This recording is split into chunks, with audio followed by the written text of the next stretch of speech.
120 KD से कम agreement नहीं होगा। कोई भी कुवैत में आना चाहता है इंडियन भाई तो 120 केडी से कम सैलरी उसको नहीं मिलेगी। कुवैती दिनार 120 दिनार कम से कम उसकी सैलरी होगी। एग्रीमेंट के ऊपर सब कुछ लिखा जाता है। एग्रीमेंट के ऊपर लिखा जाता है कि आप 1 साल तक छुट्टी जा सकते हैं वापस। आपका कफ़ील आपको 1 साल के अंदर छुट्टी नहीं भेजता। अमूमन अक्सर ऐसा होता है कि 1 साल हमारे इंडियन भाई 2-2 3-3 साल वहाँ रहते हैं, उनको परेशानी होती है, उनका कफ़ील उनका पासपोर्ट नहीं देता तब भी आप एक्शन ले सकते हैं, अपनी एम्बेसी के अंदर शिकायत दर्ज करा सकते हैं। उसके बाद अगर आपको छुट्टी 1 साल तक नहीं भेजते वो भी आप शिकायत कर सकते हैं, क्योंकि आपके एग्रीमेंट के ऊपर ये बातें सारी लिखी होती हैं। सबसे अहम और ज़रूरी बात यह है कि जब भी कोई वीज़ा नया लेना चाहता है इंडियन भाई, मतलब कुवैत आना चाहता है, उसका एग्रीमेंट होता था पहले अरबी के अंदर होता है। उसको कई बातों का इल्म ही नहीं होता था कि मुझे 1 साल तक छुट्टी जाना है या नहीं, मैं जा सकता हूँ या नहीं, इस बातों का इल्म ही नहीं होता था उसको। मेरी सैलरी कितनी होगी, इससे पहले कई 80 दिनार में आ जाते थे, 90 दिनार में, 100 दिनार में।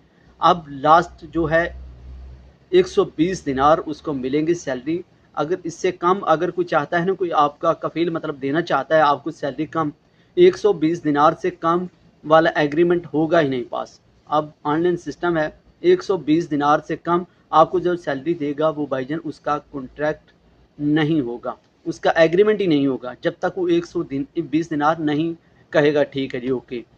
तो भाईजान ये जो कि कुवैत के अंदर जो इंडियन एम्बेसी है उसकी तरफ बहुत ही अच्छी अपडेट आई है हमारे इंडियन भाइयों के लिए, जो कि हम आपके साथ शेयर कर रहे हैं। जो कि एग्रीमेंट है पहले अरबी में होता था, अब अंग्रेज़ी में भी हो सकता है, वो ट्रांसलेट अब किया जा सकता है, ताकि हम अरबी कई भाइयों को पता ही नहीं है, मतलब हम एशिया के लोगों को अरबी का नहीं पता इतना, जो लिखा क्या होता है उसका मतलब क्या होता है। तो अब उसको अंग्रेज़ी में भी ट्रांसफ़र कर लिया गया है। आप अपने मुल्क में जब वीज़ा जाता है आपका ट्रैवल एजेंसी के अंदर या किसी एजेंट से लेते हैं तो उसका ट्रांसलेट आप देख सकते हैं अंग्रेज़ी में। आप समझ सकते हैं कि 1 साल के अंदर आपको छुट्टी मिल सकती है, 120 दिनार केडी, 120 केडी आपको सैलरी मिलेगी। आपको ड्यूटी कितने घंटे करनी है, आपको हफ्ते के अंदर छुट्टी मिलेगी या नहीं मिलेगी, वो सारी बातें उसके अंदर अपडेट की गई हैं। ये इंफॉर्मेशन अगर आपको कफ़ील आपका इन चीज़ों से, इन सहूलतों से महरूम रखने की कोशिश करता है तो आप अपनी एम्बेसी के अंदर कंप्लेन कर सकते हैं। आपका सबसे ज़्यादा मसला यहाँ पर ये होता है कि कफ़ील जो है ना वो आपका पासपोर्ट ही नहीं देते कि ये आदमी छुट्टी न चला जाए, ये जाए ना, इसको 1 हफ्ते की जो छुट्टी जुम्मे वाले दिन की होती है वो नहीं दी जाती, महीने में 1 छुट्टी दी जाती है। तो ये बात है, अब हफ्ते में 1 छुट्टी दिया जाएगी। अगर नहीं देता आपका कफ़ील तो भाईजान आप कंप्लेंट ज़रूर करें। आपका पासपोर्ट आपका कफ़ील नहीं देता, हत्ता कि यहाँ पर मिनिस्ट्री ऑफ इंटीरियर ने ये कहा है कि आपका पासपोर्ट आपके लेबर का, आपके अमले का, आप उसके पास ही रहेगा। कोई भी कफ़ील इस चीज़ का अख्तियार नहीं रखता आपका पासपोर्ट पास रखने का। तो जिस तरह के मेरे दोस्तों और भाइयों 20 ग्रेड के जितने मतलब वीज़े हैं ये सारे डोमेस्टिक वर्कर यानी खादमा के ये सारे वीज़े इसी में आते हैं। जो 18 कैटेगरी वाले वीज़े हैं 18 तो वो भाईजान आज़ाद काम करते हैं, उनके प्रोफेशन अच्छे होते हैं। तो जो कि डोमेस्टिक वर्कर के वीज़े हैं जितने ये 20 कैटेगरी में आते हैं, 20 कैटेगरी वाले भी आज़ाद काम करते हैं कुवैत के अंदर, ये नहीं। लेकिन जब पुलिस पकड़ती है तो उनको भाईजान डिपोर्ट किया जाता है, फाइन कर दिया जाता है।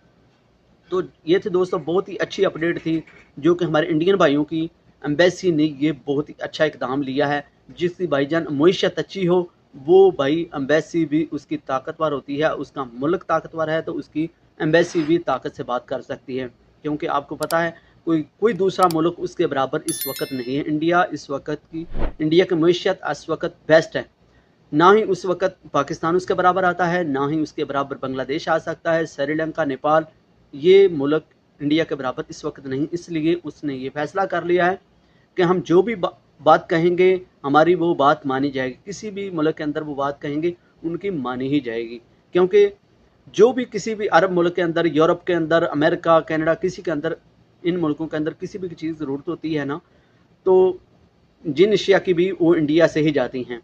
जो सबसे सस्ती चीज़ें हैं ना, सबसे सस्ती मतलब कोई नहीं, मतलब जो लो प्राइस की होंगी वो पाकिस्तान की होंगी माशाल्लाह। पाकिस्तान, बांग्लादेश, इन कंट्रीज़ की होंगी।